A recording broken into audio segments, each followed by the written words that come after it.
What's up guys? Today's video, sasamahan natin yung pinsan ko magpakain ng isda niya. Kaya let's go! Ito nga po pala yung gold dust niya guys. Sarap kainin, di joke lang. Pinagbibenta nga po pala ito sa halagang 25 pesos each lang. At ito yung fry ng mga PKBM guys. At ito yung Choco Marble and Marble King guys. Hindi pa niya ito pinabibenta kasi maliit pa.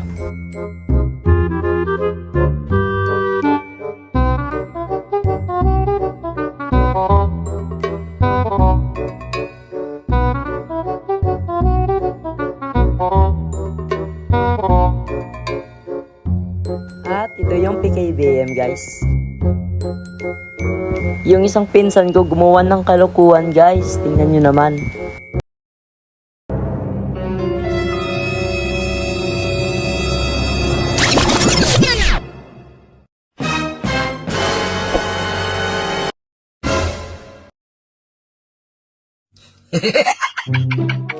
At dito parang wala lang nangyari.